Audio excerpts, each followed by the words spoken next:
This is ATL Day Ones, part of Locked On Sports Atlanta. And it starts now.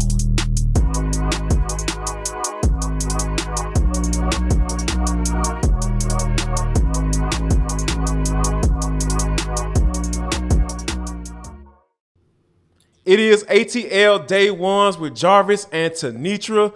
It is a Tuesday. I'm not going to come up with some random strip club today to throw my partner off, Tenitra. And so, yeah, I was thinking about that the other day. I was just like, oh, my God, why did I do that? But, yeah, anyway, we want to welcome you into ATL Day Ones. And also, as always, we always want to thank you for making ATL Day Ones your first listen of the day. And remember, we are free and available wherever you download your podcast. And while you're there, go ahead and leave us a 5-star review. Just a glowing review of how much you love us and get down with us on a daily basis, because we're here Monday through Friday, T. We have a lot on board for today, some good stuff on board for today. All this anticipation and excitement for a pass rusher. We haven't had this much excitement in quite some time. Actually, it's probably been about 4 or 5 years, and we'll jump into that.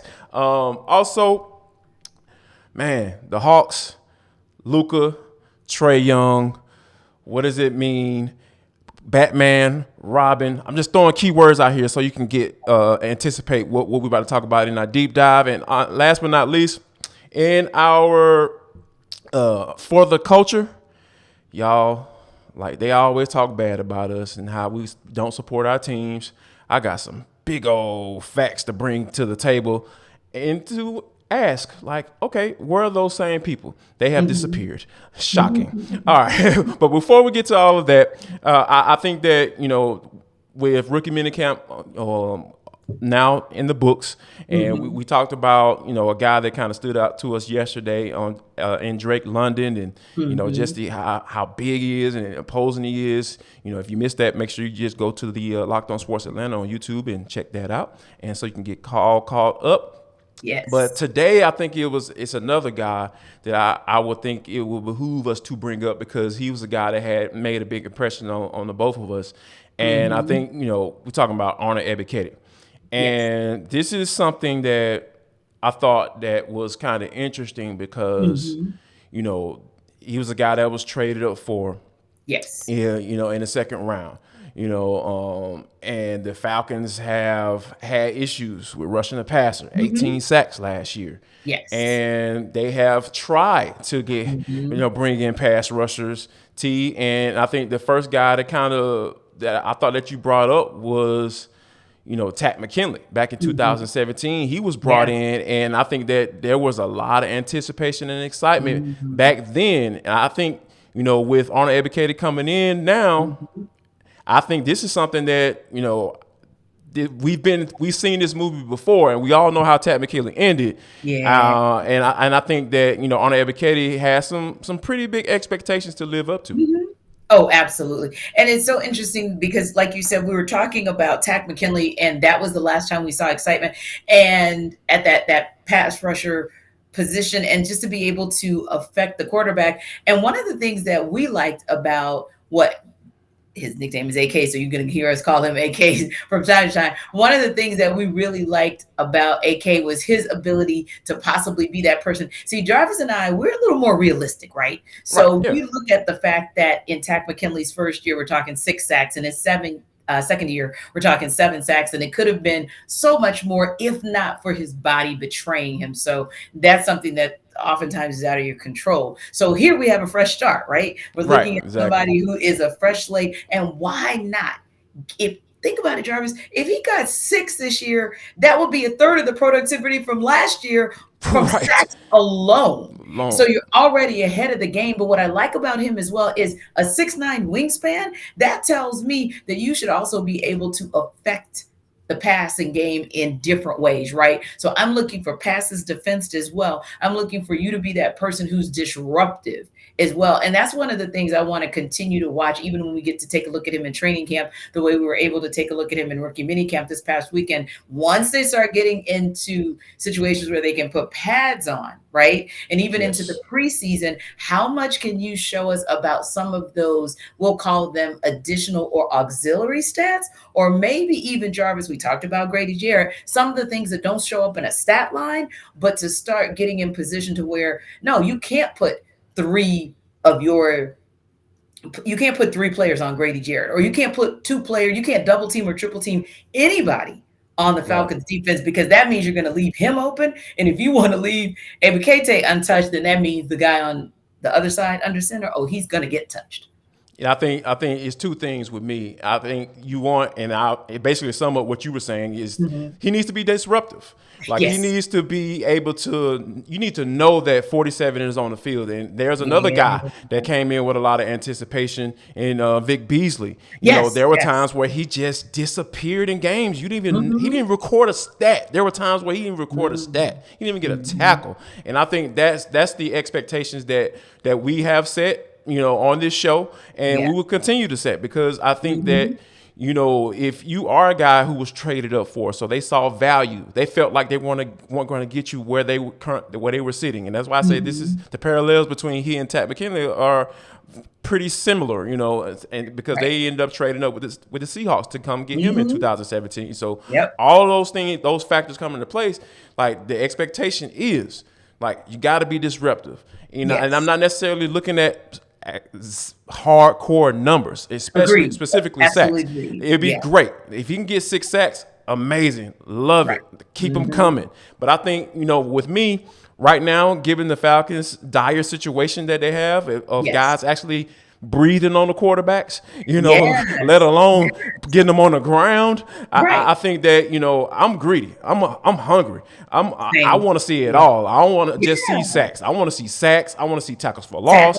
I want to see batted balls. I want to see it all. And that's kind of where I think that, it's okay to set those expectations right there, because it's not necessarily a hard number. Oh, if he doesn't get 10 sacks, he's a bust. No, I'm not saying that. But you're going to get plenty of indicators in his first year whether or not he's going to be able to succeed. And I think that, and that's okay with putting on that expectation, given the lack of production last year.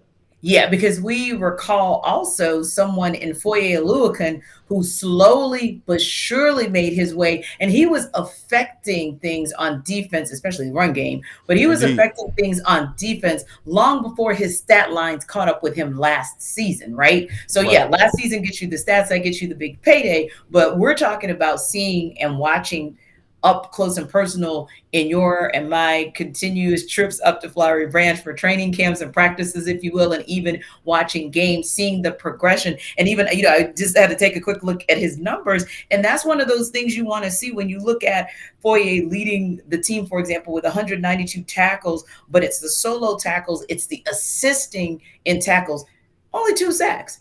That's not going to be everybody's thing, right? Where we're going to see it like cut and dry in the stat line. But like you said, looking for somebody who can just affect and disrupt and be that game changer. And we saw some things we definitely liked in AK this Saturday. No doubt about it. We have been seeing a lot of great things from my girl, your girl, Rhyne Howard of the Atlanta Dream, the number 1 overall pick. The Dream traded the 3rd and 14th overall pick to go up and get her. So it's like, I love the fact that they assessed that they weren't going to be able to get their person, because I think that's the key in any draft, any professional draft. Like, go and get the person that you want in order to, you feel like it's going to change your franchise. And that's exactly what they did. 83 points in the first 4 games of the season. Like, we haven't heard about this until, I'm going to say these 2 words now. This may be putting a lot more pressure on Miss Howard. She's actually tied with 83 points through her first 4 games with Diana Taurasi. And we already know the effect that she's had on the game and who she was, and Hall of Fame. I don't think that's out of the works for her in the near future. So I think, with the way Rhyne Howard has been playing and the expectations with being the number 1 overall pick, I think it's I think she's pretty much justified at this moment, right? Yes, yes. And I tell you, she is living up to the expectations, and just having an opportunity to speak with her a couple times, I feel like she has her head on straight and understands the assignment of what it means to be the number one overall pick and really have the weight of an entire franchise on your shoulders. And so she's delivering well. And of course, I love when we get two-way play out of players, and to see her out there with rebounds and assists and giving opportunities for second chance points and helping with distribution of the ball and good spacing and the couple home games that I've seen so far. Really excited. And she's doing things that already are historic. No dream rookie has been WNBA Player of the Week. That's just phenomenal. And listen, I want you guys to pay close attention to her, because that same energy that we gave in anticipation of what Trae Young was going to be able to do, of what Ronald Acuna would be able to do, and even a Joseph Martinez, if you will. You think about all of those players, or even Kyle Pitts last year, and of course Drake London this year. All of those top picks.